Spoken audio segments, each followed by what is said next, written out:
Hello everyone. Okay, let's dive straight into this. देखो, आज हम सिर्फ बोर्ड्स या जेईई के लिए केमिस्ट्री रटने नहीं वाले हैं। आज हम एक बहुत ही डीप और honestly super fascinating concept explore करेंगे, जिसे मैं कहती हूँ लाइफ केमिस्ट्री। क्योंकि साइंस सिर्फ लैब तक लिमिटेड थोड़ी ना है। ये हमारी एवरीडे लाइफ और हमारे माइंडसेट को बिल्कुल डिफाइन करती है। मैं आपसे एक बहुत सीधा सा सवाल पूछती हूँ। जब लाइफ में कोई मुश्किल आती है, may be a sudden failure, कोई रिजेक्शन या जस्ट अ बिग डिसअपॉइंटमेंट, तो ऑनेस्टली आपका रिएक्शन कैसा होता है? Do you react like an acid? मतलब क्या आप एकदम अग्रेसिव होके सब कुछ डिसॉल्व करने लगते हैं, या फिर आप एक बेस की तरह बिहेव करते हैं, बिल्कुल काम और सिचुएशन को न्यूट्रलाइज करते हुए? थोड़ा सोच के देखिए, क्योंकि ये एक छोटा सा सवाल आपके सक्सेस का पूरा राज खोल सकता है। लेकिन लाइफ के इस अमेजिंग मेटाफर को प्रॉपर्ली समझने से पहले we need to get our basics right.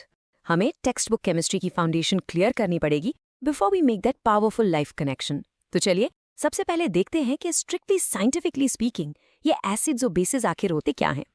Okay, सबसे पहले आता है अरहेनियस कॉन्सेप्ट। अरहेनियस ने सिंपली डिफाइन किया था कि एसिड वो होता है जो पानी में जाने पर H+ आयंस रिलीज करता है। इसका एक परफेक्ट क्लासिक एग्जाम्पल है HCl यानी हाइड्रोक्लोरिक एसिड। दूसरी तरफ बेस वो है जो OH- आयंस देता है, जैसे कि NaOH। सो बेसिकली HCl पानी में जाकर एक स्ट्रॉन्ग एसिड बन जाता है और NaOH एक स्ट्रॉन्ग बेस। Make sense? लेकिन बात वहां नहीं रुकी। फिर आए ब्रॉन्स्टेड लाउरी और उन्होंने एक नया, थोड़ा और ब्रॉडर पर्सपेक्टिव दिया। इनके कॉन्सेप्ट के हिसाब से एसिड एक प्रोटॉन डोनर है, मतलब जो बेसिकली प्रोटॉन देता है, और बेस एक प्रोटॉन एक्सेप्टर है जो प्रोटॉन लेता है। So it's fundamentally all about this continuous action of giving and taking protons. और फिर सबसे इंटरेस्टिंग और थोड़ा एडवांस्ड आता है लुइस का कॉन्सेप्ट। यहाँ डेफिनेशन थोड़ी ऑपोजिट साउंड जरूर करती है, पर अंडरलाइंग लॉजिक बिल्कुल वही है। अकॉर्डिंग टू लुइस, एसिड वो है जो इलेक्ट्रॉन पेयर एक्सेप्ट करता है और बेस वो है जो इलेक्ट्रॉन पेयर डोनेट करता है। Now what's truly fascinating here is हमने 3 अलग साइंटिस्ट्स की 3 बिल्कुल अलग डेफिनेशंस देखी, right? But the core idea remains exactly the same. एक एसिड हमेशा कुछ देता या लेता है और बेस हमेशा उसका एग्जैक्ट ऑपोजिट करता है। तो अब सवाल ये है कि जब ये दो अपोजिंग केमिकल फोर्सेस आपस में टकराती हैं, तो आखिर क्या होता है? Well, neutralisation. एक एकदम परफेक्ट बैलेंस क्रिएट होता है। एसिड और बेस एक दूसरे को पूरी तरह से कैंसिल आउट करके सॉल्ट और वाटर बनाते हैं। दोनों ही अपने एक्सट्रीम हाईली रिएक्टिव नेचर्स को छोड़कर एक काम और बिल्कुल स्टेबल स्टेट में आ जाते हैं। Now, before we move on to the real-world life lessons, let's do a super quick, rapid-fire revision of your key chemistry facts for the exams. Strong acids like HCl or H2SO4, they completely ionize in water. Weak acids, जैसे कि आपके kitchen वाला acetic acid, they only partially ionize. Strong bases fully dissociate होते हैं, जबकि weak bases partially protons accept करते हैं. And of course, the golden rule of the pH scale.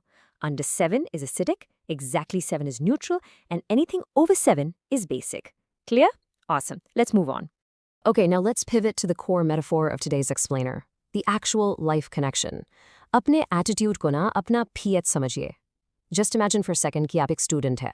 आपने एग्जाम में 90% स्कोर एक्सपेक्ट किया था, पर जब रिजल्ट आया तो सिर्फ 60% मिले. Now that is a really tough, disappointing situation, right? अब इस failure पर अलग-अलग mindsets कैसे react करेंगे? Let's analyze this. Here we can see 2 extreme reactions.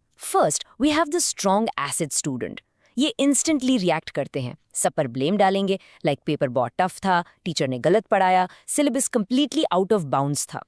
Just like a strong acid, ये अपने आसपास के लोगों पर अटैक करते हैं जो इनके रिलेशनशिप्स के लिए हाईली करोसिव होता है। लॉन्ग टर्म में ना ये बहुत अनस्टेबल रहते हैं, क्योंकि ये सिर्फ नेगेटिविटी फैलाते हैं। अब दूसरी एक्सट्रीम देखिए, द स्ट्रॉन्ग बेस स्टूडेंट। ये बिल्कुल ही पैसिव होते हैं। फेलियर आया, उन्होंने बस चुपचाप एब्जॉर्ब कर लिया बिना किसी फाइट के, एक सब चलता है वाला एटीट्यूड। यहाँ कोई अकाउंटेबिलिटी नहीं है, कोई एफर्ट नहीं है, और इसीलिए सैडली कोई ग्रोथ भी नहीं है। पर थैंकफुली पिक्चर में एक थर्ड वे भी है। Enter the absolutely ideal mindset, the buffer student. एक बफर सोल्यूशन केमिस्ट्री में क्या करता है? उसमें थोड़ा एसिड डालो या थोड़ा बेस डालो, वो अपना पीएच हमेशा हर हाल में मेंटेन करता है। द बफर स्टूडेंट बिल्कुल वैसा ही होता है।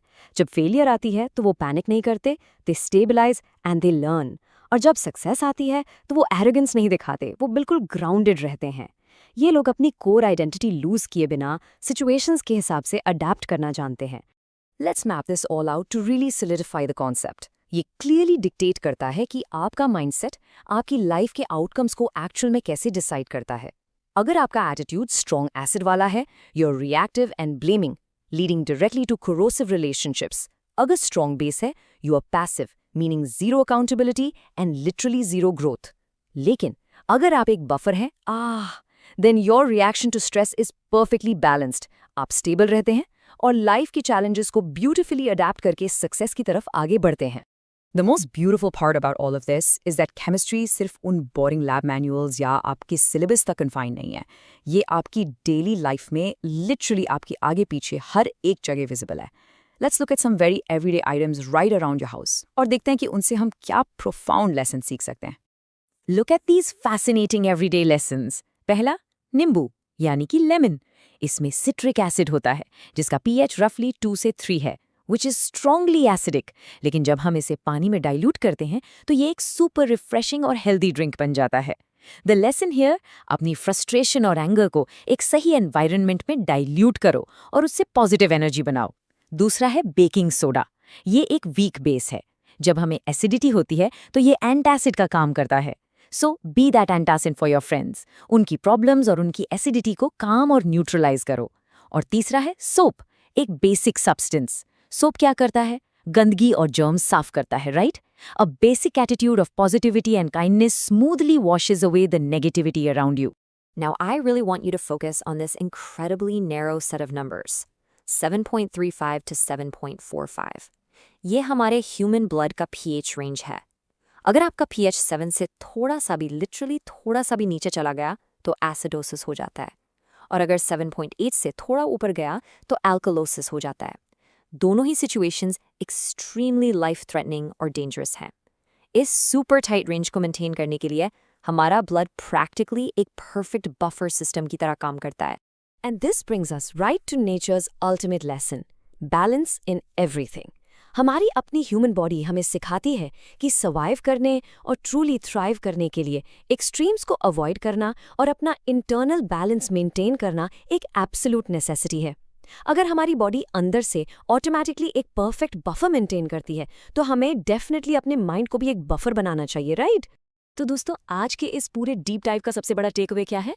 Chemistry is definitely not just about memorising some complex equations just to pass an exam. No way. Chemistry is actually a mirror to life.